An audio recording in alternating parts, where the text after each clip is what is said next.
Bismillahirrahmanirrahim. Assalamualaikum warahmatullahi wabarakatuh. Waalaikumsalam. Alhamdulillahi hamdan yuafi ni'amahu wa yukafi'u mazidah, wassalatu wassalamu ala rasulillah sayyidina Muhammad ibn Abdillah sallallahu alaihi wa sahbihi wa man walah wa man tabi'ahum bi ihsanin ila yaumil qiyamah wa la hawla wa la quwwata illa billah, amma ba'd. Yang sama-sama kita muliakan, yang mudah-mudahan diberkahi oleh Allah, dimenangkan perjuangannya, dan bersama mudah-mudahan kita dikumpulkan dengan baginda Nabi Muhammad SAW, guru kita, Habib kita, Kiai Haji Muhammad Jamhuri Asbar LCMA. Mudah-mudahan Allah panjangkan umur beliau dalam taat dan sehat. Amin ya rabbal alamin. Jadi kali ini Kiai, ini pengen, ya Allah, Masya Allah, kalau dibilang kita kenal juga kagak Kiai, tapi penerimaan antum Masya Allah, dan kesempatan yang diberikan ini ya Allah mudah-mudahan selalu terulang dan terulang, amin ya rabbal alamin. Kiai, kita pengen buat kayak bincang-bincang aja. Ini pertanyaan saya kumpulkan, wah udah lama dah ini. Jadi pengen bincang-bincang yang mudah-mudahan, biar kata bincang-bincangnya cuman sebentar, tapi mudah-mudahan bisa bermanfaat. Kalau nggak ada yang nonton juga, nanti kita meninggal jin aja kayak yang nonton deh, Masya Allah. Iya kayak. Ada pahala insyaallah. Amin ya Allah. Insyaallah. Langsung mulai kayak. Salam. Pertanyaannya 15 kayak, tapi kita mulai satu-satu, insya Allah dijawab. Masya Allah, mudah-mudahan jawabannya membuat dunia kita berubah. Amin ya Rabbal. Yang pertama Ki, ini ada pertanyaan, siapa kita sebagai manusia? Siapa ini manusia ini, siapa sih sebenarnya? Iya. Ya Ki, insyaallah. Bismillahirrahmanirrahim. Assalamualaikum warahmatullahi wabarakatuh. Waalaikumsalam warahmatullahi wabarakatuh. Wassalatu wassalamu ala asyrafil anbiya'i wal mursalin wa ala alihi wa sahbihi ajma'in. Subhanaka la ilma lana illa ma 'allamtana innaka antal alimul hakim. La haula wa la quwwata illa billahil aliyyil azim. Terima kasih kepada guru kita Ustaz Farobi yang telah sudi datang ke tempat kami. Alhamdulillah, alhamdulillah pada hari ini kita bisa bertemu, bermuajahah, bersilaturahim dalam rangka sama-sama kita mencari ilmu agama, ilmu dari Allah Subhanahu wa taala. Mudah-mudahan pertemuan kita ini diberkahi oleh Allah Subhanahu wa taala. Amin ya Allah. Amin. Salawat dan salam semoga Allah curahkan kepada Nabi Muhammad sallallahu alaihi wasallam dan seluruh umatnya yang mengikuti ajarannya ila yaumil qiyamah. Amin ya rabbal alamin. Baik. Kait dengan pertanyaan siapa kita ini, ya kita adalah manusia abdul ibadillah. Allah Subhanahu wa taala telah menceritakan dalam Al-Qur'annya, inni ja'ilun fil ardi khalifah, bahwa Allah akan menjadikan khalifah yang akan memakmurkan bumi ini, di atas bumi ini. Nah, khalifah yang pertama yang Allah jadikan adalah seorang Nabi Adam alaihissalam. Dan oleh karena itu kita adalah disebut dengan Bani Adam. Ingat Bani Adam, ya, ini adalah Adamiyun. Dalam kitab kuning disebutkan dengan Adamiyun. Dalam apa disebut Bani Adam, ya, kita adalah termasuk keturunan dari Nabi Adam alaihissalam sebagai manusia, bukan seperti yang teori Darwin sampaikan sebagai evolusi dari awal kera. Tidak, kita adalah manusia sama seperti Nabi Adam alaihissalam, dan memang an-nasu min Adam wa Adam min turab wa kullu arabin ala najin taqwa. Artinya adalah bahwa manusia itu dari Adam, dan Adam dari tanah, dan tidak ada keutamaan atas manusia yang lain kecuali dengan takwa kita pada Allah Subhanahu wa taala. Dan demikian bahwa risalah dan tugas kita sebagai manusia di sini adalah hidup memakmurkan bumi ini dengan ketentuan dari Allah Subhanahu wa taala. Jadi oleh karena itu hidup, tujuan kita adalah untuk mengejawantahkan syariat Allah di atas muka bumi ini, kemudian manusia dan makhluk lainnya menjadi makmur berkat kita sebagai khalifah menjalankan syariat agama Islam dengan baik, sehingga benar-benar tugas kekhilafan kita itu diridhai oleh Allah Subhanahu wa taala. Jadi itu intinya. Tentu saja ujungnya adalah wa ma khalaqtul jinna wal insa illa liya'budun. Sebagai manusia maupun sebagai jin yang Allah ciptakan itu tidak lain tujuannya adalah untuk mengabdi kepada Allah Subhanahu wa taala, mengabdi dalam beribadah, mengabdi dalam menjadi khilafah atau menjadi tugas-tugas bumi kita di atas muka bumi ini, muka bumi ini, dan tugas-tugas yang telah Allah berikan kepada manusia. Masya Allah. Jadi kita sebagai manusia ini cuma dua, Ki. Abdun sama khalifah. Iya. Itu kalau misalkan disatuin bagaimana, Ki? Ada seorang hamba yang dijadikan khalifah. Memakmurkannya nih bagaimana, Ki? Apakah dengan gimana ya, Ki, memakmurkannya? Memakmurkan dunia dengan apa yang telah Allah gariskan. Jadi ketika kita melihat sebuah pabrik mengeluarkan sebuah produk, katakanlah Toyota, ya, maka caranya, cara maintenance, menjaga, memperbaiki, dan segala sebagainya harus dengan buku panduan yang dikeluarkan oleh pabrik Toyota. Jangan dipakai dari pabrik bajai, nah, itu bukannya tambah benar, kalau rusak. Nah, demikian ketika Allah Subhanahu wa taala telah memberikan tugas kepada kita, sebagaimana dalam firman Allah Subhanahu wa taala bahwa misalnya manusia itu Allah sudah coba amanahkan kepada yang lainnya, tapi semua tidak pa'abain ayahmilaha, semuanya nggak mampu. Wa hamalal insan, manusia yang mampu menangkap tugas-tugas ini. Nah, oleh karena itu Allah nggak dibiarkan kita ini dengan begitu saja. Allah keluarkan buku panduannya, bagaimana cara memurkan bumi ini, bagaimana cara memberikan manfaat dari muka bumi ini, bagaimana juga cara memaintenance-nya, jaga, memelihara, ngaturnya. Ini sudah Allah kasih buku panduannya, dan buku panduan itu adalah Al-Quran Karim. Jangan pakai yang lain, jangan kitab-kitab yang lain, pakailah kitab panduan sebagaimana. Jangan perbaiki mobil Toyota dengan buku panduan yang dibangun oleh perusahaan bajai atau Mercedes sekalipun. Elemennya beda, elemennya beda, mesinnya beda, maka harus sesuai dengan buku panduan yang dikeluarkan oleh produsen tersebut. Dalam hal ini adalah Al-Quran dari Allah Subhanahu wa taala. Insyaallah jawabannya yang bikin sangat hati ini berdetak ya. Terus kita kan manusia tadi udah menjadi seorang hamba dan khalifah di muka bumi ini. Manusia ini kalau kita lihat punya segalanya yang hewan bahkan tumbuhan nggak punya. Kayak tangan. Ini tangan bisa memberi tapi bisa juga merusak. Kaki bisa jalan ke tempat baik, bisa juga nendang orang, Kiai. Nah, ini sebenarnya Allah nih ngasih tubuh kita nih ada nih. Allah ciptakan mata ini. Itu buat apa, Kiai, kira-kira? Ya, jadi ketika Allah Subhanahu wa taala memberikan tugas, tadi lagi Allah tidak membiarkan begitu saja tanpa membekali manusia. Salah satunya kita ada Alkitab, Al-Quran. Lainnya adalah alat yang Allah kasih kepada kita. Beberapa tadi akal di antara. Yang paling utama adalah akal. Karena inilah salah satu di antara perbedaan manusia dengan makhluk lainnya. Makhluk lainnya mungkin diberi fasilitas yang sama, seperti tangan dan lain sebagainya. Tapi akal ini hanya diberikan kepada manusia saja. Makanya ketika malaikat itu protes kepada Allah Subhanahu wa taala ketika Adam pertama diciptakan, ya, kenapa engkau menciptakan makhluk yang mungkin akan menumpahkan darah, ya, rasma akan menumpahkan darah, memberikan kerusakan bagi sudut al. Tapi Allah bilang ini a'lamu ma la ta'lamun. Nah, salah satu tantangan Allah Subhanahu wa taala kepada malaikat, ambiuni bi asma'i haula in kuntum shadiqin. Ya. Ambiuni bi asma'i in kuntum ta'lamun, ya. Coba sampaikan kepada saya, sebutkan nama-nama kalau kamu bisa. Tapi kan mereka bisa.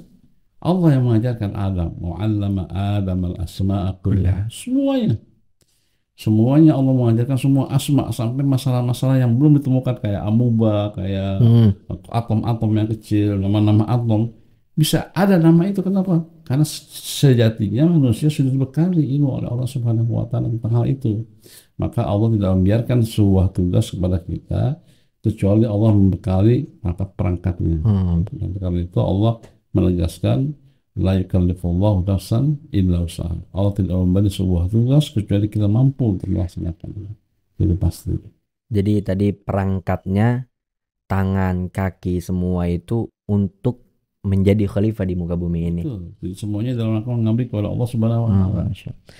Kalau dibilang kan perangkatnya tadi Kiai ngomong perangkatnya yang paling mulia tuh akal Kiai. Betul. Sedangkan akal ini kayaknya akal ini ngambil ilmu yang dia dapat dari akal nih lewat panca indera Kiai. Betul. Kayak misalkan kita nggak bisa ngelihat nih, kita nggak mungkin bisa, wah itu ada nanti di surga kan katanya, surga nggak bisa dilihat mata, apa namanya nggak bisa didengar oleh kuping, nggak pernah terbetik di dalam hati.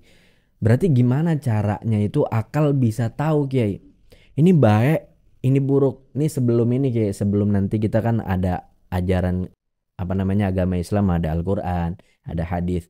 Sebelum itu gimana sih Kiai ini kok akhlak bisa tahu, apa namanya akal bisa tahu nih akhlak baik atau akhlak buruk, itu lewat mana Kiai? Ya, Allah Subhanahu wa taala yang telah memberikan sebuah ilmu ilham kepada semua manusia dengan kalimatnya wahalaina janjidain. Kami sudah berikan petunjuk yang buruk dan yang jelek, ya. Maka silahkan pilih. Maka itu dalam ilmu tauhid manusia termasuk mukhtar. Bisa dia memilih mana yang baik mana yang buruk. Ada suatu apa namanya kemampuan dia untuk bisa memilih mana yang benar mana yang salah. Makanya umpamanya sebejat-bejatnya orang yang bejat sekalipun pasti dia tahu mana baik mana yang buruk secara naluri. Cuman karena dominan antara akal dengan nafsu, itulah yang membuat orang terseret dalam nafsu.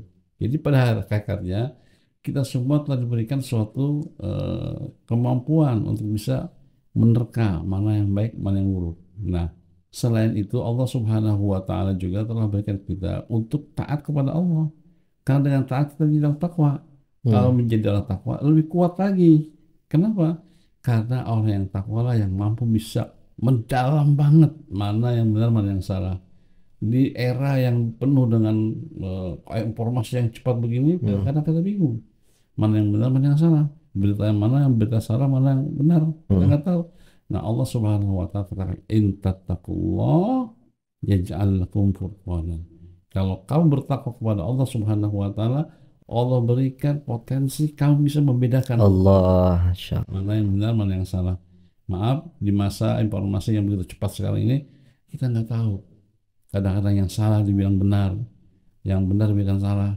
Maka Allah sampaikan bahwa kalau kita bertakwa kepada Allah, Allah akan berikan kemampuan kita mempunyai sensitivitas furqan. Dia bisa sensitif, dia bisa menilai dan ketakwaannya itu mana yang benar mana yang salah. Allah benar. Maka benar kita harus bertakwa kepada Allah. Selain kita tadi akal dikasih, hawa nafsu dikasih dan lain sebagainya. Berarti semua yang harus dijalankan sama manusia intinya mah cuma satu ya kayak takwa. Ya, tentang itu. Kalau ngomongin tentang takwa kayak bisa nggak sih? Kan kadang kita kalau belajar takwa kan panjang harus begini menjalankan seluruhnya gitu kan. Bisa nggak sih kayak misalkan disingkat gitu, takwa itu apa sih kalau untuk jelasin sama orang-orang yang di luar Islam? Sebenarnya sudah dijelaskan oleh Umar bin Khattab, oleh ulama lain. Yang namanya takwa, ketika Umar ditanya apa itu takwa, dia menjawabnya dengan berganti bertanya. Kalau kamu jalan sebuah jalan yang penuh dengan onak duri, kira-kira gimana kamu jalannya? Si orang yang berkata, saya akan berhati-hati. Itulah takwa. Berhati-hati itulah takwa. Gitu. Jadi ketika jalan di tempat yang penuh onak duri, ya kita jalan harus berhati-hati. Sama kita di dunia pun demikian. Karena bond dengan onak dan duri, ya. Cobaan-cobaan, banyak sekali rintangan-rintangan. Maka kalau salah injak, bisa kena duri itu, bisa kena ranjau, bisa kena. Nah, itulah takwa. Kehati-hatian kita dalam segala hal di dunia ini harus berhati-hati. Itulah takwa. Kalau mau definisikan lagi, yaitu al-imtisal bi awamirihi wal ijtinab bi nawahi.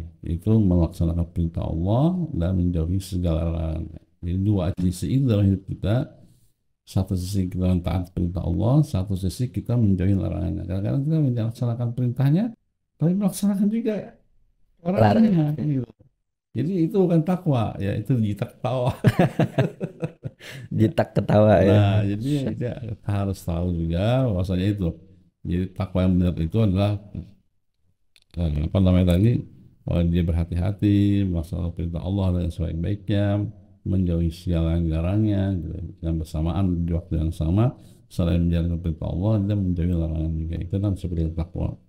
Cuman bagaimana nih takwa ini bisa memberikan faedah kehidupan kita? Ya, salah satunya adalah kita harus merubah diri menjadi orang yang mempunyai sikap yang baik di depan orang, ya, kepada makhluk lain, bahkan hatta kepada makhluk seperti hewan dan binatang sekalipun. Kita harus mempunyai efek yang baik. Ya, itu nanti akan dirasakan hasilnya dari rasa takwa itu. Berarti kalau dari awal kita rentetin, manusia ini sebenarnya kalau dia bertakwa baru bisa disebut sebagai khalifah gitu kayak. Apakah kayak orang orang di luar Islam, dia buat buat pesawat, buat mobil. Nah, kapan orang itu bisa disebut khalifahnya Allah di bumi? Apakah ketika dia bermanfaat aja udah bisa dibilang khalifah dan udah gugur kewajiban dia sebagai pemakmur bumi gitu kayak? Apakah setiap orang yang bertakwa baru disebut khalifah? Ya. Kalau mau yang ideal adalah memang selain dia punya keahlian, punya keterampilan ya secara duniawi, dia juga adalah beriman kepada Allah Subhanahu wa taala. Itu yang dimaui oleh Allah Subhanahu wa taala. Tapi bukan berarti kita mengatakan yang tidak hanya menemukan katakanlah penemuan-penemuan teknologi dan sebagainya bukan khalifah. Dia mungkin khalifah, tapi khalifah yang tidak sempurna. Khalifah yang tidak sempurna karena bagaimana dia ada manfaatnya.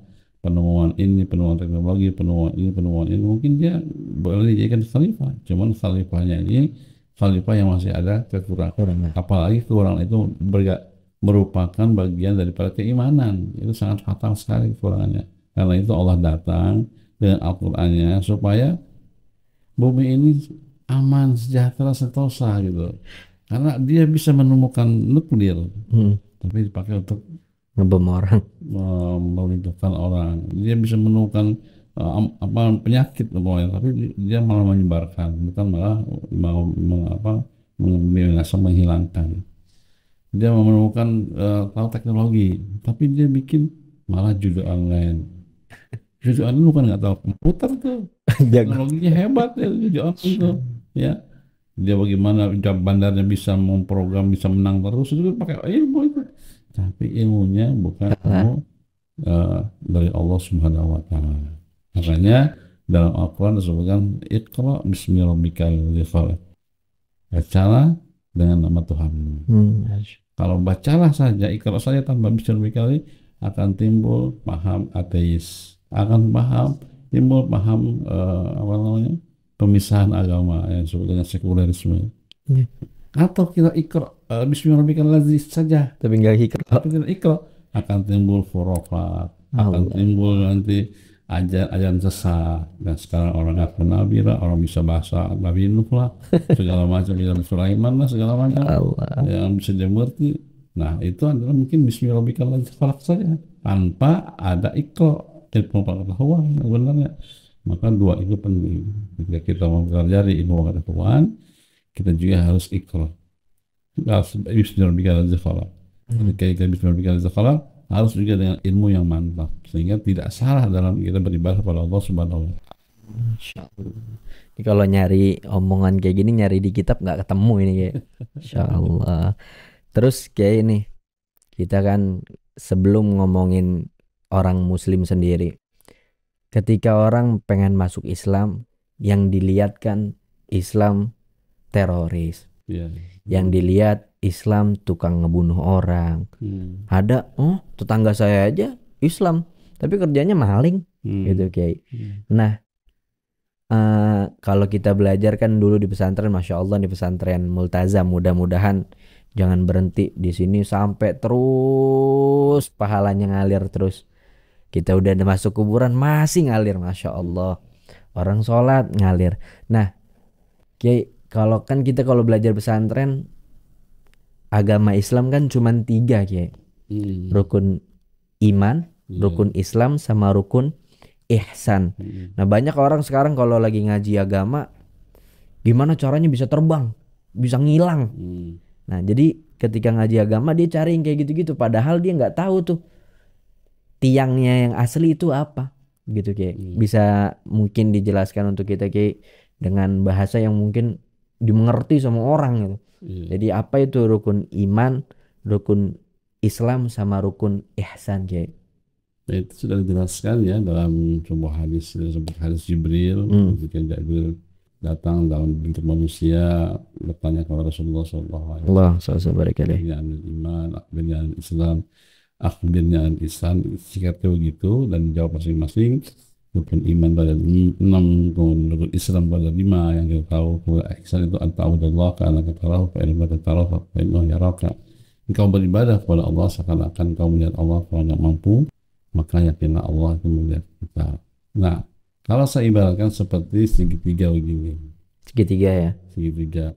Di ujung sini iman, di ujung sini adalah Islam, di ujung sana yang paling atas itu ihsan. Gitu. Maksudnya apa? Semua ajaran-ajaran dalam iman dan Islam itu mengacu kepada ihsan. Inti ihsan intinya. Ihsan, ya. Makanya ada Salman Fathar membuat rumusan 651. 651. Iya. 6. Biasa disebut apa itu ISQ. ISQ. ISQ itu sebutan emotional and spiritual expansion, kecerdasan spiritual, kecerdasan emosional. Cerdasan spiritual dan emosional. Ada Salman Fathar dengan menggunakan ISQ. Emotional and spiritual content, itu kecerdasan spiritual dan emosional. Kemudian yang rukun 6 iman itu disebut 51. 651. 6 itu adalah rukun iman, 5 itu rukun Islam, ihsan itu 1. Maksudnya apa? Semua ajaran dalam Islam itu mengacu kepada ihsan. Semua ajaran iman itu mengacu kepada kita ihsan. Apa? Ihsan itu kan seakan-akan kita ibadah melihat Allah. Kalau nggak sanggup, yakinlah Allah melihat kita. Kalau sudah orang merasa diawasi oleh Allah atau kita dilihat oleh Allah, kita hidup dua.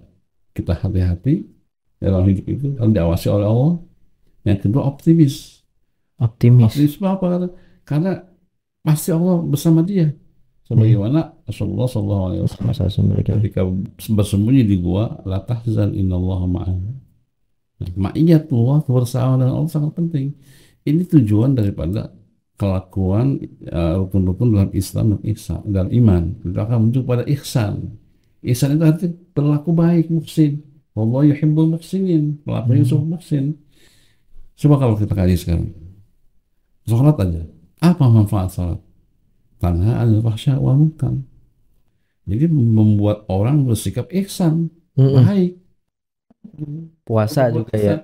Puasa juga coba buat ngerasain sakitnya orang. Biar dia ada empati kepada orang. Begini rasa laparnya begini. Sehingga timbul rasa kasihan kepada orang miskin. Zakat juga demikian. Haji, persaudaraan muslim dan lain sebagainya, banyak semua di situ. Iman pada iman kepada malaikat, merasa ada yang mencatat, kiraman katibin, kan itu semua itu mengacu kepada ihsan. Karena itu jangan kita terjebak dengan fikih atau belajar tauhid, tapi tidak menimbulkan rasa ihsan. Allah. Ke orang lain kita mencelakakan, ke orang lain kita gibah, ke orang lain kita tidak disukai orang dan sebagainya. Jangan.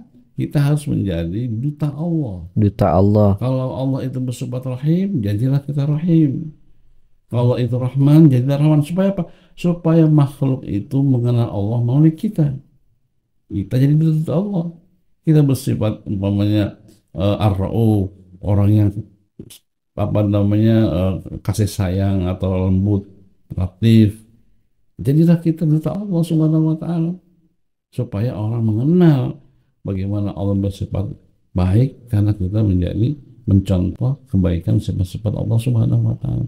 Nah, maka kalau kita sholat cuma nungging doang, cuma rukuk doang, tapi tidak ada inti saya dalam perilaku ihsan itu nonsen. Makanya disingkatkan oleh Jibril dengan 3 pertanyaan itu. Kemudian ketika pergi Nabi bertanya, kalian tahu siapa yang datang? Allah wa Rasulullah a'lam. Kami nggak tahu ya Rasulullah, hanya Allah Rasulullah. Huwa Jibril yu'allimukum dinakum. Dia yang datang barusan adalah Jibril, mengajarkan kepada kalian agama kalian. Jadi disingkat dalam arkanul din itu 3. Iman, Islam, ihsan. Nah, ketika orang ini belajar iman Islam dengan benar, meyakininya, mengamalkannya, harus ada efeknya, yaitu dia menjadi orang yang ihsan, orang yang membuat kebaikan terus. Yang makanya diriwayatkan oleh Allah Subhanahu wa taala seperti kalimat thayyibah. Kalimat thayyibah. Kalimat thayyibah, daraballahu qalimatan thayyibatan asyjaratan thayyibatin asluha sabitun fil ardh wa rafis rahim. Seperti pohon yang menghujam akarnya ke tanah, ya, tapi cabangnya banyak, rindang, seorang jadi orang sejuk, malah sejuk, kemudian memberikan buah setiap waktu. Tu'ti ukulaha, yang tidak ada waktu panen, terus panen. Tu'ti ukulaha kulahin. Jadi orang muslim itu harus memberikan kesejukan dan harus memberikan manfaat kepada orang lain atau kepada makhluk lain atau kepada lingkungan sekitarnya, seperti itu. Nah, itulah kalau orang mendalami tentang agama Islam yang 3 itu tadi ditanyakan, akan menemukan intinya ke sana. Berarti kalau orang menjalankan yang 3 itu, barulah dia bisa disebut khalifah yang sempurna. Betul. Kayak tadi kan kita lagi ngomongin, kayak ini ada kayak lagi jelasin bangunan ini yang mana pertama. Kalau bangunan pertama kan katanya gitu yang atapnya udah begitu banget kayak. Nah, itu kan kalau kayak ngomong tadi 651, berarti kalau orang ihsannya nggak bagus, itu hancur dong dia kayak. Kan kita kan kalau kita biasa belajar tiang pilar agama Islam kan ada 3, iman, Islam, sama ihsan. Kalau kita bisa nggak kita gambarin ihsan tuh kayak atap rumah gitu kayak. Jadi kalau udah atapnya hancur ya udah sisanya tinggal nunggu aja. Apa gimana kayak? Bisa juga, tapi di Islam sendiri saja, arkanul Islam ini sudah menggambar. Jadi kalau saya boleh gambarkan bangunan itu ada asas, ada bina, ya, ada sakfun, ya kan? Ya, ada pondasi, ada bangunannya, dan ada sakfun. Ya, kalau bisa malahan ada pagar-pagarnya, gitu, bagian daripada sakfun juga itu. Artinya apa? Fungsi iman itu sebagai dasar pondasi, harus kuat. Islam, iman dan Islam itu sebagai dasar, ya. Jadi kalau kita ingin Islam ini menjadi bangunan yang kokoh dan bisa bangun bertingkat-tingkat, bangunannya, binanya itu, bangunannya, maka Islam kita harus kuat, iman kita harus kuat. Nggak mungkin kita bangun satu bangunan kalau pondasinya rapuh, atau bangunan pondasinya untuk 1 lantai, nggak bisa untuk 10 lantai atau apalagi hotel, ya kan? Nah, penguatan iman dan Islam itu bagaimana kita mengimplementasikan rukun iman yang 6 dan rukun Islam yang 5. Sholatnya umat sampai mana? Tepat waktu enggak? Berjamaah enggak? Nah, kalau sebenarnya kesiangan, ini goyang ya. Makanya as-sholatu imaduddin. Sholat itu yang agama.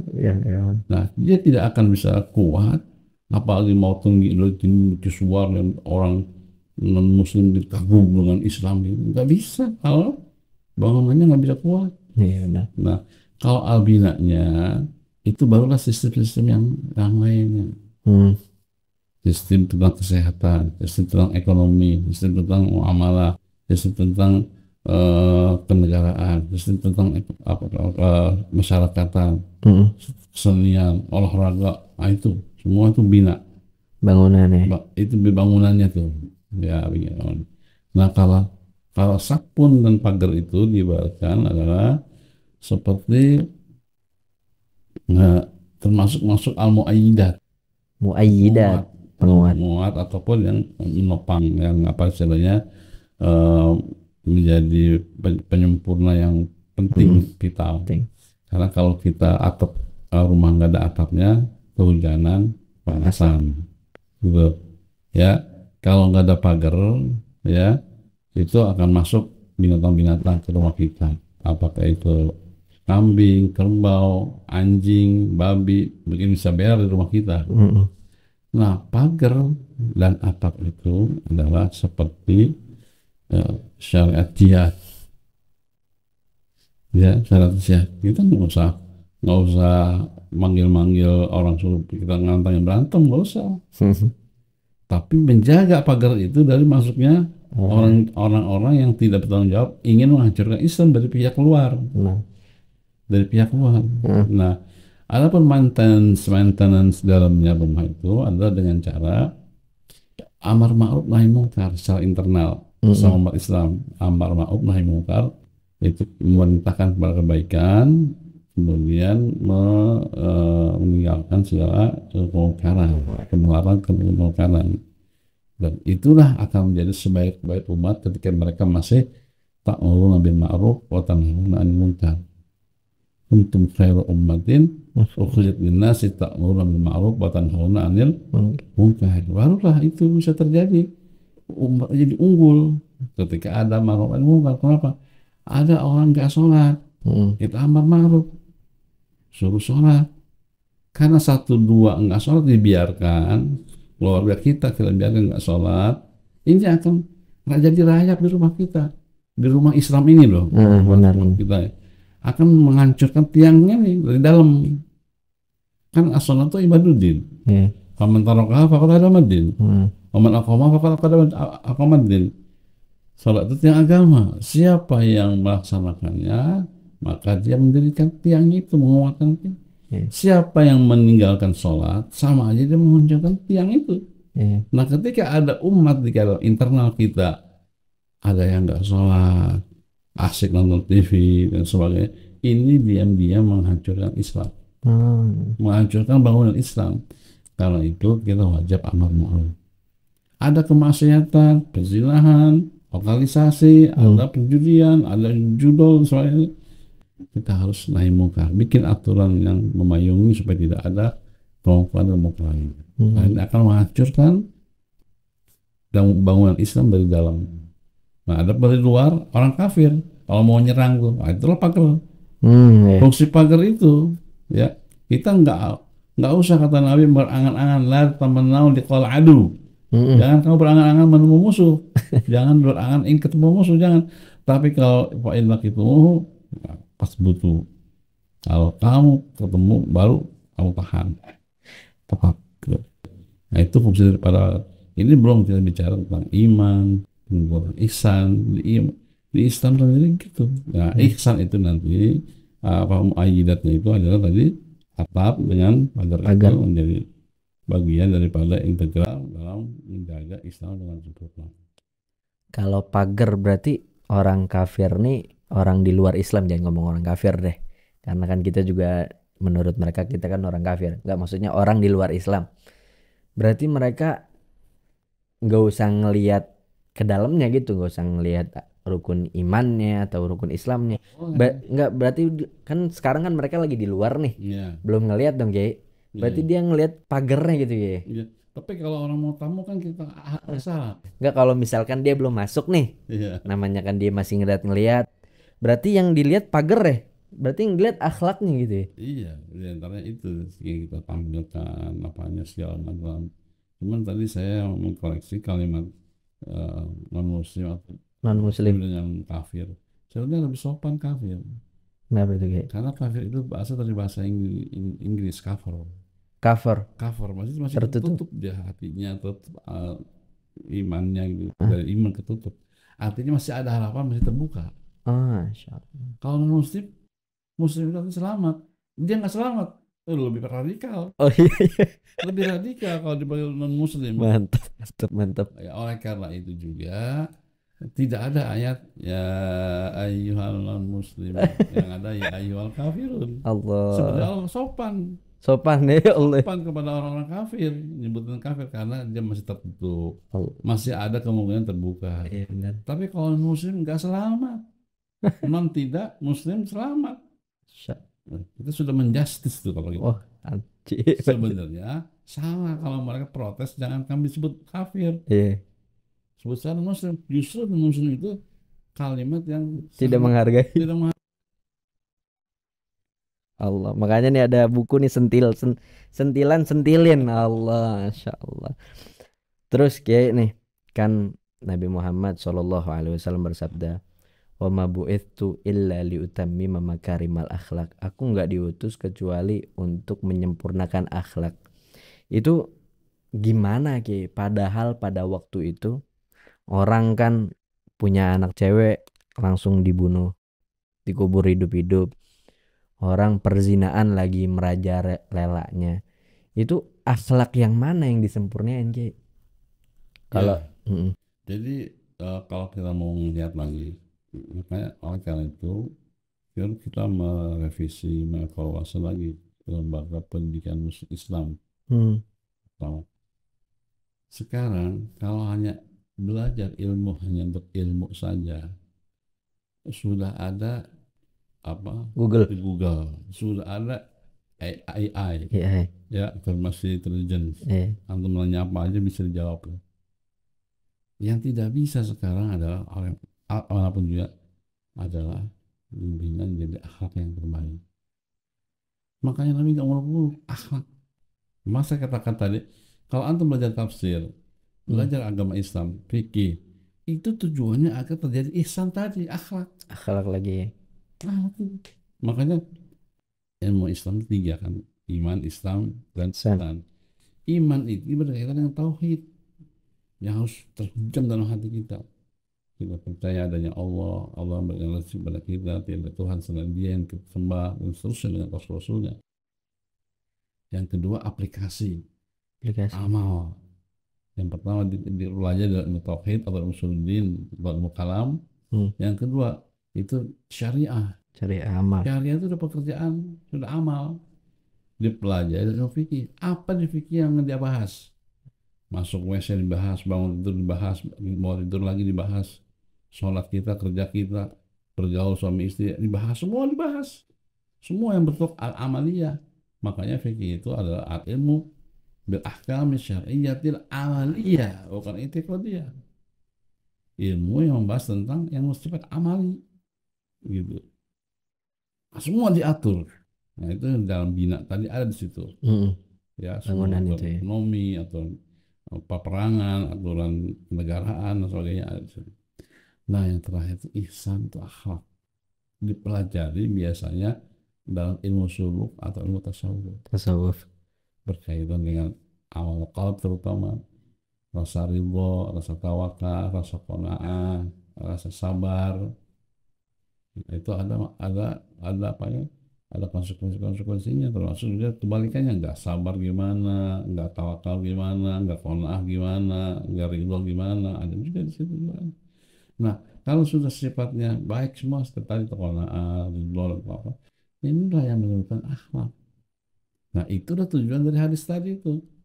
Innama bu'istu liutammima makarimal akhlak. Maka semua kegiatan pendidikan dimanapun, di tingkat manapun, dari TK sampai ke perguruan tinggi, maupun kegiatan pekerjaan kita sekalipun, apapun juga, harus mengacu kepada pembentukan akhlak.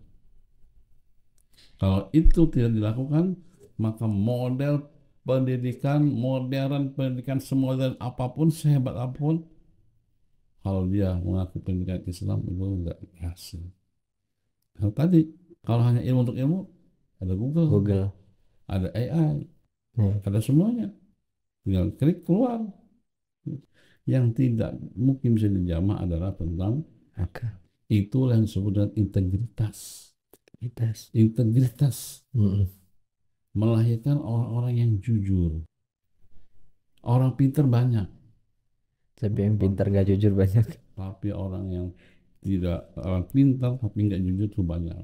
Negeri ini hancur bukan karena kurang profesor, bukan karena kurang guru besar, banyak.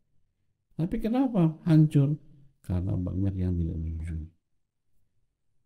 Bahkan sekarang masalah gelar akademik aja masih bisa tidak jujur, masih tidak dilakukan tidak jujur, ya.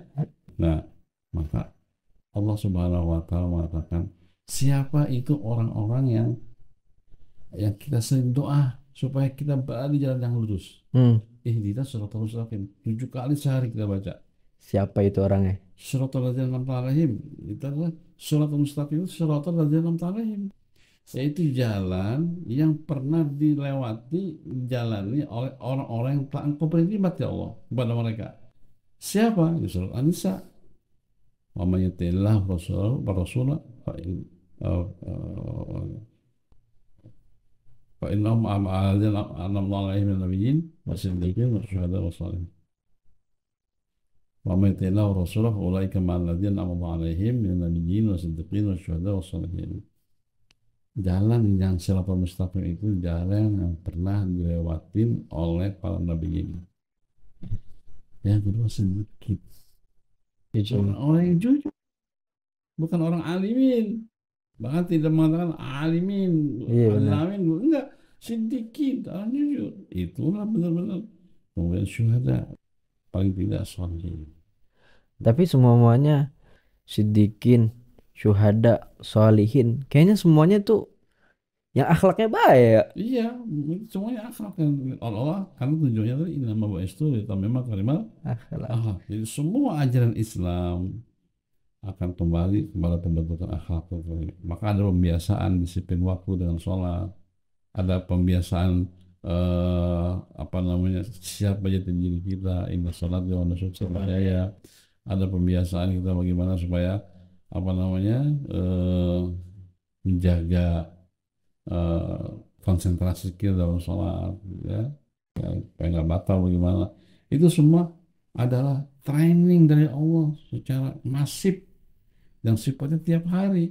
Itu semuanya ditujukan dalam rangka membentuk manusia yang tadinya adalah yang berakhlak. Cuman kadang gak tahu artinya aja kali ya. Bukan gitu. Sebenarnya atau nggak tahu arti pun tahu secara umum nggak apa-apa. Bisa.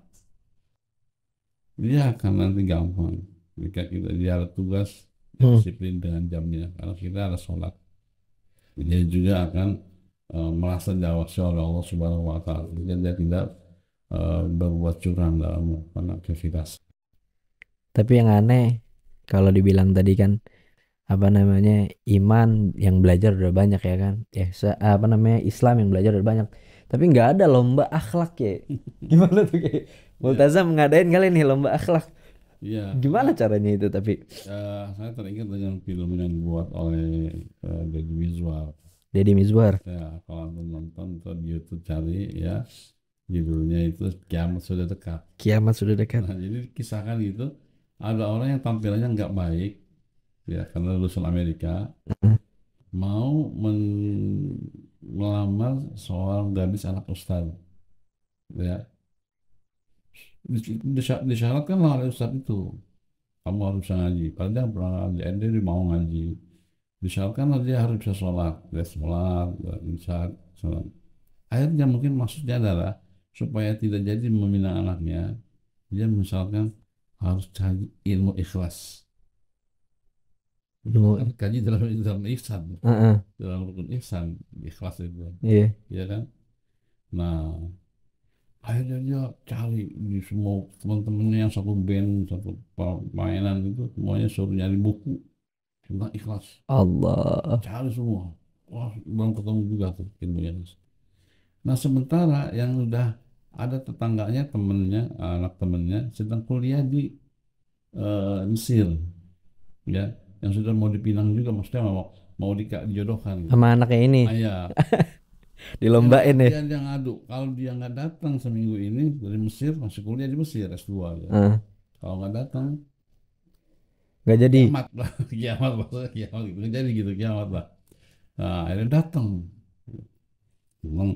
Terus udah setuju bapaknya, calonnya juga biasanya udah mau setuju, tapi kemudian anak itu tanya, gimana? Abah, saya minta adil. Terusnya apa? Diundur. Abah mencatatkan kepada si A tadi adalah supaya penuhi ikhlas itu, saya juga minta ke orang yang lulus dari Mesir itu ilmu ikhlas supaya Bapak adil. Nah, akhirnya kemudian tanya semuanya ya ikhlas, tapi kenyataannya dalam bentuk amal. si A tadi yang lulusan Amerika, dia sudah ngadu ke Allah, ya Allah, engkau pasti mampu membolak-balikkan alam ini yang besar ini, apalagi hanya satu orang aja dan sudah banyak. Akhirnya tadinya keluarganya nggak belajar Islam, nih keluarganya belajar Islam kan tadinya anaknya nggak sholat, main band segala macam. Sekarang sholat. Akhirnya satu keluarga itu pada sholat, pada itu. Akhirnya begitu begitu masuk pertanyaan itu gimana udah ketemu Islam. Haji, saya sudah masalah, saya bersyukur kenal dengan Pak Haji. Keluarga saya coba sholat, saya ikhlas. Itu keluarga bulenya yang ngomong. Ya, bukan orang Indonesia yang belajar di Amerika. Iya. Ya, ya saya ikhlas, saya enggak lagi enggak ketemu dengan Hasan. Saya berterima kasih keluarga saya sudah pada sadar dalam Islamnya segala macam yang kita segala. Jadi udah begitu dong. Ente lulus. Ente lulus. Lah yang Azhar kemana ntar? Yang Azhar itu kemana ntar? Nggak mau balik. Bisa bukan nggak mau, dia nggak menemukan apa itu ikhlas sampai nggak mau ketemu. Maksudnya gimana Ki? Nggak ketemu diuji apa itu ikhlas kan, dia kan misalkan yang sama Heeh. untuk keadilan. Kalau calon yang satu si A itu harus belajar ikhlas walaupun maksudnya agar nggak jadi ngawini Heeh. anaknya karena dia lulus Amerika baru di agama doang, sedangkan lulusan Al Azhar itu paling hebat lah gitu dalam agama, tapi dia juga nggak ketemu apa itu ini ikhlas dalam praktek loh ya, bukan dalam definisi dalam praktek. Nah sementara dalam perjalanannya si anak ini yang dari Amerika ini, yang kuliah di Amerika, Lulus. dia ketemu yang ikhlas. Saya sadar kurang tapi saya bersyukur orang keluarga saya sudah ngerti agama, saya menjadi sholat, sadar saya ikhlas pagi. Kalau bukan jodoh saya nggak apa-apa. Allah. Nah, itulah kemudian ente lulus karena dia sudah bersikap mendefinisikan ikhlas dalam sikap. Allah. Dia pasrah kepada Allah, dia berterima kasih, dia banyak hikmah dari peristiwa ini, walaupun nggak jadi, tapi dianggap lulus. Kamu jadi suami anak saya. Nah sementara ini nggak berani maju. Iya. Untuk ditanya apa itu ikhlas, gimana ikhlas itu apa, sikapnya gimana. Nah maksudnya pertanyaan tadi, Iya benar. pertanyaan tadi akhlak itu gimana sih, kita ada ujian akhlak itu nggak bisa kita uji dengan pertanyaan. Bagaimana sehari-hari dia pelaksanaannya dalam sopan santunnya, sikapnya, kelakuannya. Mantap, mantap, Masya. Berarti lagi-lagi tentang akhlak semuanya ya. Iya. Agama Islam tentang akhlak. Ini semua hancur dunia ini karena akhlak. Semua hancur. Maka saya bukannya apa-apa, saya setuju dengan istilah revolusi akhlak. Revolusi akhlak. Iya, karena memang harus diubah akhlak. Itulah yang doa Rasulullah. Utama memang kalimat al-qadar, revolusi mental, cetek. Gampang ya, Gampang. ngambil psikolog selesai. Iya, tapi kalau masalah akhlak ini yang susah.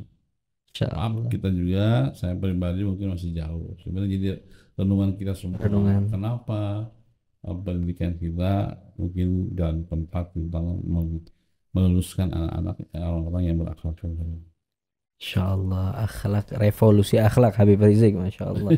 Mudah-mudahan beliau dijaga deh sama Allah. Terus masih ada Ki, masih banyak ini. Ya Allah, kita singkat aja kali ya. Saya pernah baca sebuah hadis kayak ada hadis sabdanya Nabi Muhammad SAW, la yu'minu ahadukum hatta yuhibba li akhi ma yuhibbu li nafsih. Tidak sempurna iman salah satu dari kalian sampai kalian itu bisa mencintai saudaranya sebagaimana dia mencintai diri dia sendiri. Itu kalau dijelasin gimana Ki? Ini kayaknya kalau kita bisa cinta sama orang lain, kayak kita lagi lapar nih, mau makan, ngelihat orang lapar, aneh aja nggak mau lapar, kasih. Kayaknya kalau itu hadis ini diamalin sama seluruh dunia, nggak usah masuk Islam, kayaknya selesai gitu. Gimana sih gitu? Jadi kalau kita merenungi masalah ukhuwah, yuhibbul akhi, mencintai saudaranya, ukhuwah, ya, itu bukan gitu aja ya. Bukan lapangan fikih. Bukan lapangan fikih. Kemudian khilafiyah. Karena kalimatnya la yu'minu, hadis antum yang baca. Ngeri ya, ngeri. Masalah iman, ya kan? Bukan masalah khilafiyah fikih. La yu'minu kalau secara letterlock ya, Iya. kalau nggak diartiin secara tafsirannya, la yu'minu itu nggak beriman. La yu'minu ahadukum hatta yuhibba li akhihi ma yuhibbu li nafsihi. Tidak beriman seorang dari kalian yang tidak mencintai saudaranya seperti mencintai dirinya sendiri. Kalau mukhalafah secara zahirnya berarti dia non muslim. Iya. Iya kan? Ya, Iya. kalau nggak mencintai saudaranya seperti mencintai diri sendiri, berarti dia non muslim. La yu'minu loh. Iya kan? Cuman ulama menerjemahkan ai imanan kamilan. La yu'minu imanan Kamil. kamilan. Supaya tidak ada pemahaman nanti langsung menjustis dia kafir. Imannya tidak sempurna gitu. Imannya tidak sempurna kalau dia tidak mencintai saudaranya supaya mencintai diri sendiri. Jadi dalam ukhuwah itu ada 4 tingkatan. 4 tingkat ukhuwah. Ya. Tingkatan yang paling kecil nih ukhuwah nih itu insyirahus sadri, Lapang dada. lapang dada gitu. Jadi kalau kita ngelihat saudara kita pendiam, dia ngoceh terus, ya udah kita insyirahus sadri. Jangan kita paksakan dia kayak Kayak kita kita. yang pendiam, atau biasa kita ngoceh dia pendiam nggak pernah nanya nggak pernah apa, udah sadri. Ini tadi ukhuwah ya? Ya, Ukhuwah. Yang pertama lapang 4 dada. tingkatan ukhuwah kalau terkait dengan la yuhibbul akhi. Nah, itu paling dah, artinya di bawah itu nggak ada tuh. Kalau dia godop, dia dia menjahati orang atau saudaranya, mencelakakan saudaranya, udah tuh. Tidak ada tingkatan sedikit pun ukhuwah. Insyirah saudari lapang dada itu udah Paling kecil. paling kecil, paling tingkat, paling rendah. Jadi kalau ada teman yang nggak pakai kunut, itu insyirah saudari. Paling rendah ya. Dia pakai kunut, cemak, dolau segala macam. Atau sebaliknya ada yang pakai kunut kita dolalin, kita bid'ahin, jangan. Namanya bukan ukhuwah itu ya? Bukan, itu paling kecil itu insyirah saudari. Masya Nggak ada. Allah. Udah, apalagi masalah furu'iyah, ya kan? Ya. Nah, kemudian yang kedua itu seperti menghadapi atau memperlakukan pembantu dalam artian berbaik kepada pembantu. Biasanya kalau kita kepada pembantu kita tuh ngasih sisa makan yang dari sisa yang ada. Iya benar. Ada pakaian sisa kita kasih. Nah, Ada kelebihan apa kita kasih. Artinya kepada saudara kita yang muslim, kalau kita punya pakaian lebih, nggak dipakai apa, kasih. Kalau kita ada beli makanan, ada kelebihan, kasih saudara kita. nah. Itu tingkatan yang kedua. Tingkatan kedua ngasih Ngasih seperti kepada pembantu. pembantu ya. Gitu. Jangan semuanya mau dimakan sama kita, nggak bisa ya, basi nggak dimakan. Kalau sama orang lain baik, sama pembantu nggak baik ya. Pakaiannya banyak berlemari-lemari nggak dipakai, nggak disedekahin ke pembantu, Iya. ke saudara kita. Jangan. Paling kedua, tingkat kedua. Dua, tiga. Tingkat ketiga baru tuh hadis tadi tuh. Mencintai. Ya, mencintai saudaranya seperti mencintai dirinya Sendiri. sendiri. Maksudnya apa? Ya, kalau kita lagi makan, lagi lapar, kan perlu cari makan. Iya. Habis pasti nyari, kalau kita lapar ya, haus cari minum. Saudara kita kalau dia tahu dia nggak makan, sama pasangan kita, ayo carikan makan buat dia, carikan minum buat dia. Kita sakit, cari obat atau berobat, ya. Ketika kita mendengar tetangga kita, saudara kita sakit, coba carikan obat buat dia atau bawakan ke dokter. Nah, itu seperti yuhibbul akhi, Iya. seperti mencintai dirinya sendiri. Nah, itulah maksud dalam hadis tadi. Tingkatan ketiga. Itu baru tingkat ketiga. Yang terakhir gimana? Yang keempat adalah al-ithar. Allah litar. Bukan orang lain, saudaranya itu daripada diri sendiri, walaupun dia itu membutuhkan. Itu yang terjadi pada sahabat Madinah, sahabat Mekah, Muhajirin pada Ansor yang Allah abadikan, wa yu'thiruna 'ala anfusihim walau kana bihim khasasah. Dia mendahulukan saudaranya yang lain walaupun dia punya khasasah, punya kedudukan. Dia kasihkan ke orang lain, dia membutuhkan. Gitu. Nah, itu baru tingkatan yang paling tinggi. Itu tercipta pada zaman Rasulullah kayak Muhajir dengan Ansar, sampai mereka menyangka kalau kami mati, salah satu dari kami mati, kami yang saudara kami akan berwarisan. Sebelum ada ayat tentang apa ilmu waris turun, itu sampai Muhajir Ansar menyangka kalau kami meninggal duluan, ini saya akan diwariskan kepada saudaranya. Seperti itu soalnya kan. Berarti Masya Allah ya. Berarti kalau ada orang muslim ngatain orang muslim udah bukan saudara berarti gitu Iya, ya. sudah Allah. nggak ada lagi. Yang ini sebenarnya dua pertanyaan lagi Ki. Tapi aneh pengen dikit ya Ki. Iya. Sekarang nih aneh hidup di Bogor jadi banyak tahu nih. Kalau kata orang Bogor nih kan lampu jalannya dikit nih, Masya Allah. Di mana-mana gelap. Iya. Katanya ada yang ngomong kalau orang-orang di Bogor paling banyak begal. Ya. Insya Allah. Katanya, mudah-mudahan sih enggak, bukan katanya. Jadi ada orang kalau kita ngelihat di apa namanya, lihat di internet, ibu-ibu mau belanja, diambil motornya, nggak diambil motornya doang, dibacok kakinya.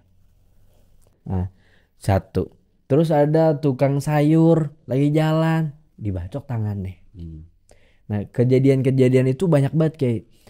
Akhirnya karena emang kita nggak begitu ngamalin karena kita berdiri di atas Pancasila, jadi kita nggak bisa ngamalin apa namanya ajaran agama Islam secara seluruhnya. Yo kisos, kayak orang maling, ya kan, dipotong tangannya, maling lagi kakinya, semua tuh selesai, nggak punya tangan nggak punya kaki dia.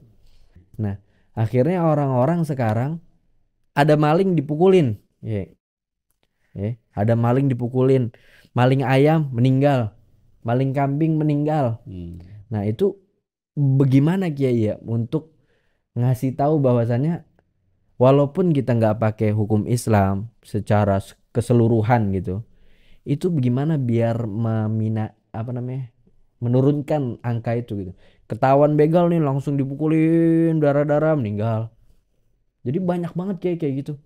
Kan itu kan udah nggak cinta lagi sama saudaranya. Padahal ajaran agama Islam kan ajaran cinta gitu kayak. Itu gimana untuk menurunkan angka itu kayak. Walaupun mungkin nggak bisa dihapus karena orang-orang merasa nggak terwakilkan lah. Hukum cuma di penjara, ntar habis itu bayar selesai, nggak wakilin nih. Iya. Gitu kayak. Gimana kayak itu? Itu karena di salah satu kesalahan kita adalah memilih pemimpin yang tidak adil. Pemimpin yang tidak adil. Iya. Kalau pemimpinnya adil, dengan seadil-adilnya pasti ke bawahnya akan adil. Malah kisos itu adalah keadilan sesungguhnya. Bukan, artinya itu mah bagian yang terakhir. Paling kecil. Bagian utama bukan. Yang terakhir kita laksanakan. Di Arab Saudi ada kisos. Ada kisos. Itu panjang sidangnya. Bisa 3 bulan.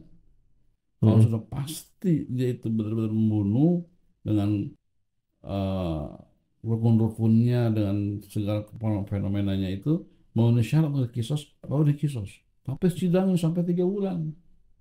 Lama, panjang. Ya, artinya itu adalah jalan terakhir. Nah, terutama adalah kita bagaimana nih pemimpinnya adil. Seperti di zaman Umar bin Khattab, Umar bin Abdul Aziz, dia raja khalifah yang adil gitu.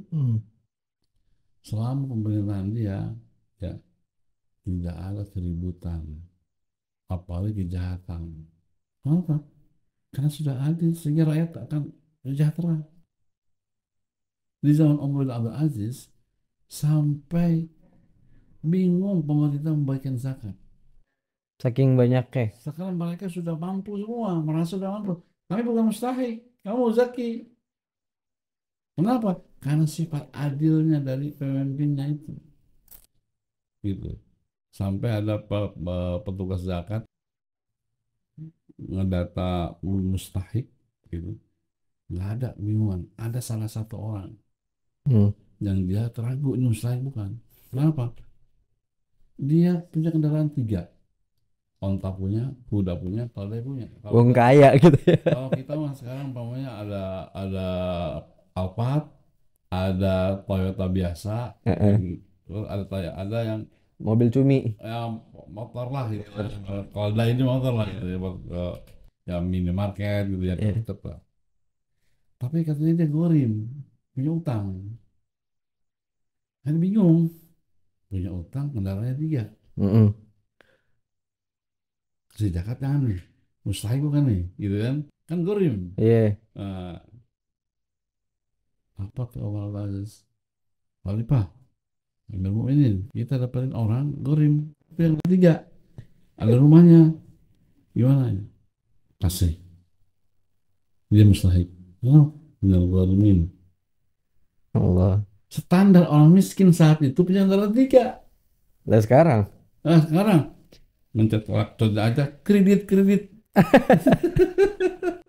Insya Allah, Insya Allah. Mustahil semua kalau ikut standar Kalau udah iya, iya ya.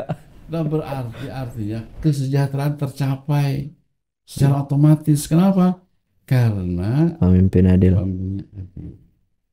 Mereka terayomi semuanya dilakukan dengan adil, ya. Waduh. Itu sampai ada riwayat mengatakan serigala aja nggak berani nyantap Domba. domba. Jadi alam pun akan ikut dengan pemimpin yang ada di situ, Waduh. akan ikut. Dia merasa malu, binatang aja merasa malu untuk menangkap pemimpin. Tips-tips buat jadi pemimpin yang adil gimana, kayak ini sedikit ngeri nih. Ya kitanya, kalau pemimpin kitanya harusnya jangan mau dibeli suara. Masya Cari Allah. pemimpin yang adil yang sebenarnya. Setidaknya cuma 3 pilihan. Ini calon-calon pemimpinnya cuma tiga bentuk. Ada pemimpin yang dua-duanya bagus. Ada calon pemimpin yang dua-duanya jelek. Ada pemimpin yang satu bagus, yang satu jelek. Kalau ini terakhir nggak sulit. Pilih yang bagus, buang yang jelek. Iya. Kalau yang sama-sama bagus, bagaimana? Cari yang bagusnya lebih banyak kan dari yang bagusnya sedikit. Kalau dua-duanya jelek atau buruk, cari yang kemudaratnya lebih sedikit daripada ini. Jadi mau nggak boleh diam, nggak boleh golput. Dengan ijtihad kita sendiri, dengan pengamalan kita sendiri, harusnya kita boleh memilih dengan 3 kondisi tadi itu, cari yang terbaik. Allah. Berarti Kalau kita independen, nggak bisa dijual beli, insya Allah menang yang akan lahir pemimpin yang adil, dan itu akan mau banyak orang. Makanya Imam Ahmad bin Hanbal berkata, kalau saya dikasih tahu atau tahu ada satu doa diijabah oleh Allah, kan saya gunakan untuk minta pemimpin yang adil. Allah. Karena dia efeknya bukan hanya buat dirinya sendiri, seluruh yang dipimpinnya itu akan baik. Udah lewat lagi nih. Ya. Wawancaranya sih lewat ya. Ya, mudah-mudahan ini biar kata nggak ditonton sama pemimpin, ditonton lah sama jin-jin yang ngaruhin pemimpin tuh. Yang terakhir Kiai, yang terakhir semua profesi, kalau dia jadi pemimpin, tadi kita habis ngomong pemimpin, kalau dia nggak punya akhlak yang baik, hancur. Orang jadi apalagi nih, misalkan jadi guru nggak punya akhlak yang baik, banyak sekarang berita-berita guru yang nganuin gurunya atau ini ya, nauzubillah min dzalik. Kalau dia jadi misalkan jadi apalagi nih, nggak punya akhlak yang baik, kayak orang tukang masak, nggak punya akhlak yang baik, pakai barang-barang yang jelek-jelek yang udah hancur-hancur, bikin sakit. Nah, kayaknya semua kehidupan tanpa akhlak yang baik hancur kayak. Tapi gimana caranya? Kan kita kan kalau kita belajar la ilaha illallah miftahul jannah. Gimana caranya buat ngajak orang muslim pertama atau orang kafir yang tadi cover ya, itu bagaimana caranya buat ngajak kalau kita nggak jelasin nanti ada hari pembalasan kayak. Kan hari pembalasan gimana cara jelasinnya? Kalau kita sebagai umat muslim, ya itu ada di Al-Quran, ada di hadis. Setelah meninggal pasti bakal dibalas. Yang dibunuh dulu gimana mau cara balasnya? Orang dia udah meninggal, gitu kayak. Nah, gimana cara untuk menjelaskan ada hari kebangkitan dan ada hari pembalasan, biar orang ketika pengen bunuh, oh iya, dia bisa aja bebas dari hukuman negara, hukuman agama. Tapi kan dia nanti kalau menurut pemahaman agama Islam nih, dia nggak bisa bebas dari apa namanya di akhirat nanti. Nah itu untuk menjelaskannya itu gimana Ki? Dengan tanpa menggunakan, bukan tanpa ya, kalau tanpa mah susah juga. Maksudnya menggunakan logika ya, kayak gitu kayak. Ya. Jadi kenapa Allah Subhanahu wa taala sering menggabungkan dengan perbuatan baik, yang menghormati orang, memuliakan orang, oleh Allah, oleh Rasulullah dihadiskan dengan pertama kali man kana yu'minu billahi wal yawmil akhir falyukrim jarahu falyukrim dhaifahu falyakrim akhahu dan sebagainya. Karena itu yang bisa untuk bisa pendekatan secara moral adalah orang yang percaya kepada Allah Berakhir. pada hari akhir, ada sana. Nah, persoalannya bagaimana sekarang kita menghadapi muslim atau yang kafir tadi, yang mungkin kalau orang kafir percaya pada hari kiamat, Percaya? percaya dia ada pembalasan, maksudnya ada. Percaya. Iya pasti dong, di apa namanya, di Kristen. Tapi percayanya beda mungkin sama kita kayak. Iya, pasti percaya ada kan, sama dengan dia percaya Tuhan, Tuhannya beda gitu.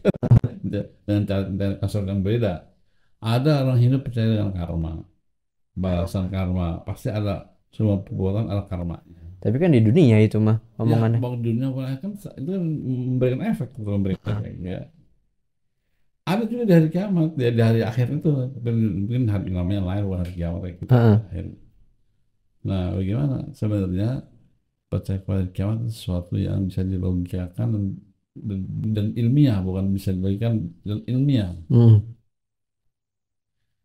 Semua yang bercahaya ini lama-lama akan redup. Apa listrik, apapun yang bola api atau lama-lama termasuk matahari, bola api yang mau masuk tingginya dan sebagainya. Itu dengan usia yang begitu panjang dia sudah bertugas untuk mensinar bumi ini, lama akan redup. Pada saat redup itulah kemudian akan terjadi semua yang di kutub utara, selatan, sampai di tanah juga dingin karena nggak ada matahari.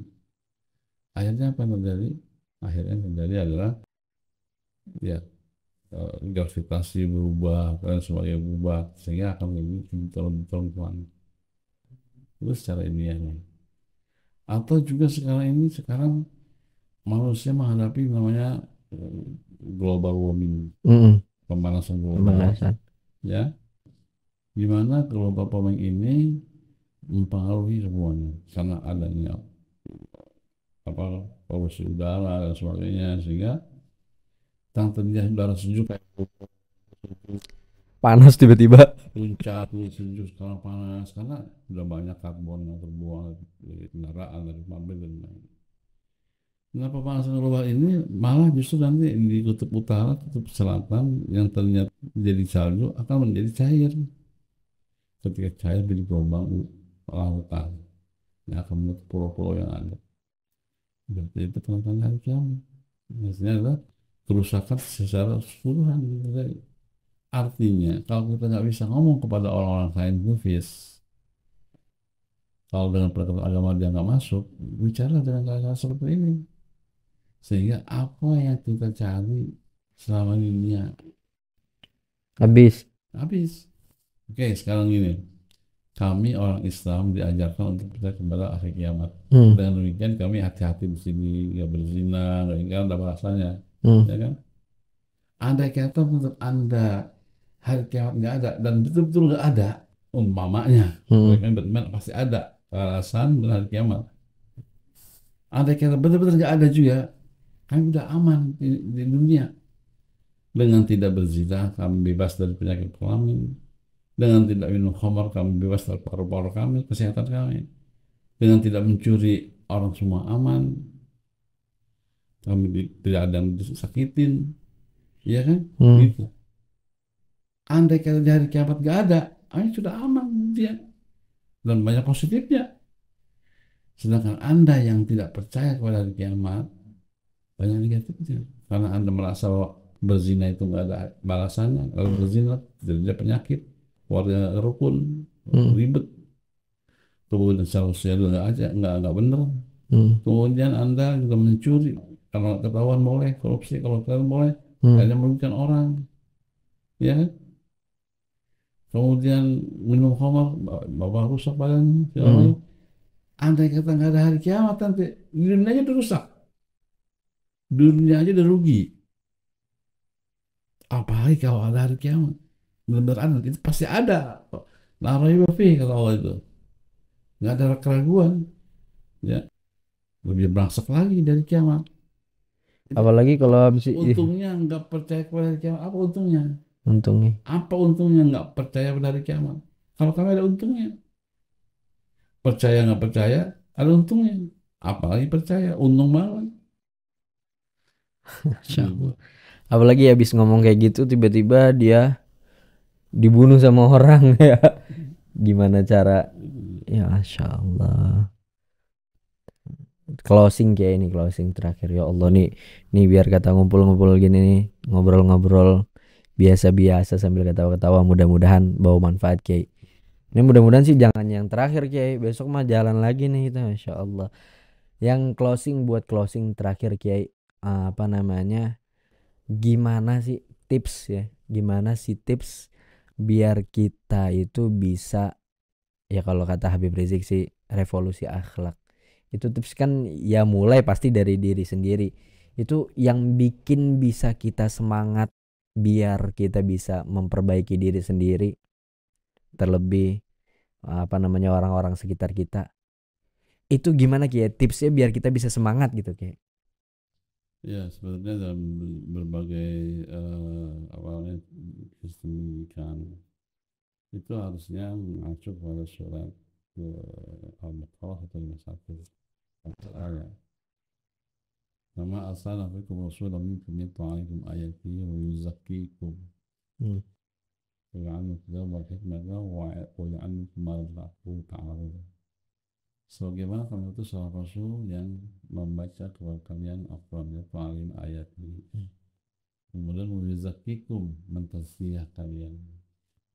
Baru wa yu'allimu kitab wal hikmah, mengajarkan kepada kalian kitab Al-Quran dan hikmah hadis Nabi.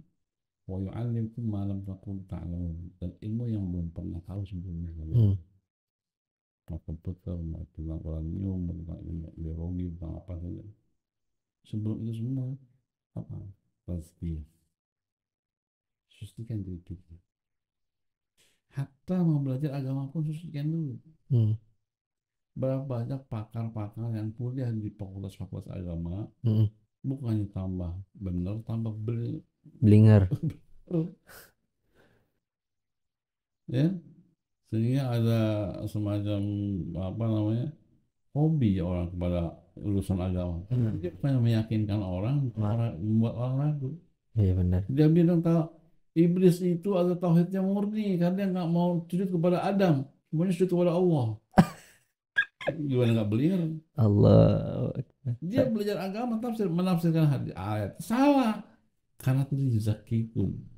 Tidak ada proses tazkiyah ketika menuntut ilmu. Akhirnya bukannya membaikkan orang, malah sesat dan menyesatkan orang. Siapa yang ngomong, ulama mana yang ngomong bahwa iblis itu yang murni? Sudah dicap oleh Allah, aba wastakbara wa kana minal kafirin. Sudah dicap oleh Allah. Hanya dengan alasan dia nggak mau sujud. Pada sujud itu mau sujud untuk ibadah, sujud takrim pada Adam itu. Dari mana Anda bisa menafsirkan itu adalah dia tauhid yang murni, hanya menyembah Tuhan Allah, nggak mau menyembah Adam, nggak mau sujud pada Adam. Kalau bukan dia tidak setia, tidak membersihkan hatinya sejak mau belajar itu. Maka ilmu apapun, ilmu uranium, masya Allah, uranium itu pesawat kapal selam Rusia itu bisa di dalam bisa 3 bulan keluar dan naik-naik karena ada energi listrik dari uranium yang bisa menyimpan oksigen. Itu ilmu uranium boleh kalau untuk manfaat, seperti kalau kita pakai PLTA, tenaga air atau uap listrik itu mahal biayanya, lagi batu bara. Uranium itu meringankan biaya. Nah kalau untuk kedamaian yang itu nggak apa-apa. Nah, tapi kalau kita belajar ilmu orang yang tidak yuzakikum, akhirnya jadi buat nuklir, buat perlombaan senjata yang menghancurkan manusia, gitu. Nah, bagi utamanya adalah yuzakikum. Dimulai proses pembelajaran kita pun dengan yuzakikum, membersihkan jiwa kita. Kemudian apa? Melakukan Al-Quran setiap hari di kita. Jadikan tilawah wirid yaumi kita. Yatlu alaihim ayatihi. Yatlu itu selalu datang dengan fi'il mudhari di Quran. Gak berhenti ya. Enggak pernah, tidak ada kalimat tala, tidak ada yatlu. Artinya ada istimrar wa tajaddud, kontinuitas dan baharu terus. Kalau kita baca Quran pasti ada inspirasi baru, apalagi kita mentadabburnya. Dan kita harus curiga ketika kita di hari itu tidak baca Quran, berarti Allah sedang tidak mau bicara. Pertanyaannya, kita senang tidak bicara sama Allah, apa mau cuekin sama Allah? Lihat pada hari itu, kalau dari pagi, dari bangun tidur sampai mau tidur lagi kita belum baca Quran, harus curiga. Allah sedang menjawab kita, Allah nggak mau bicara sama kita. Kalau ingin diajak bicara sama Allah, bacalah Quran. Itu sama saja Allah sedang ngajak Allah kita. Kalau Anda doa, Anda bicara sama Allah. Cuma bicaraan masalah kemudian Allah mengabulkan atau tidak, itu kita nggak tahu. Tapi kalau kita baca Quran, itu pasti Allah sedang bicara. Apalagi kalau memikirkan dan diberi mana-mana. Padahal kan Quran itu adalah al-wirdul wirid harian. Berarti bisa 1 juz satu hari, setengah juz. Nggak bisa 100 ayat, nggak bisa 50 ayat. Nggak bisa, udahlah 1 lembar lah baca. Walaupun sebenarnya paling minimal itu 60 ayat. Harusnya. Ya, kalau kata Asal Albana, kalau bisa jangan kurang dari 3 hari khatam, dan jangan lebih dari 1 bulan khatam. Kalau kurang dari 3 hari, khawatirnya nggak tadabbur. Cepat dia sehari udah khatam. Beda dengan ulama yang tahu artinya, maknanya, peserta kayak Imam bin Hambal, 7 hari dia bisa 14 kali khatam dia. Ya, siang sehari, malam sehari, gitu. Kalau kita nggak bisa, makanya kita minimal 3 hari khatam. Itu paling cepat udah tuh. Jangan kurang dari 3 hari. Atau jangan lebih dari 1 bulan. Kalau lebih sebulan itu mahjuran. Khawatirnya masuk ke dalam inna qaumi ittakhadhu hadzal Qur'an mahjuran. Dia lalai meninggalkan Al-Quran ini. Berarti ada 2 tips dari antum untuk menjadikan kita semangat. Karena orang yang bertazkiyah bakal diberikan segala sesuatu sama Allah. Dan untuk selalu dekat sama Allah, gunakan media Al-Quran. Makanya benar juga, aneh pernah dengar juga ada perkataan wal kullu ni'matun laka minni. Semuanya yang diciptakan Allah adalah sebuah nikmat untuk kamu dari Allah. Mudah-mudahan pertemuan ini bukan pertemuan terakhir, Kiai. Amin. Mudah-mudahan pertemuan ini membawa berkah di kehidupan kita dunia dan akhirat, Kiai. Amin ya rabbal alamin. Gitu aja kayaknya. Mudah-mudahan pesantren TI Tahfidz dan Ekonomi Islam Multazam yang ada di Rumpin, itu bukan di Rumpin, di pojokan Rumpin. Mudah-mudahan terus berkembang, terus diberkahi, dan bakal menjadikan anak-anaknya ini yang membawa para pengurusnya, para kiainya menuju surganya Allah Subhanahu wa ta'ala bersama Nabi Muhammad. Lebih kurangnya saya mohon maaf. Assalamualaikum warahmatullahi wabarakatuh. Waalaikumsalam warahmatullahi wabarakatuh.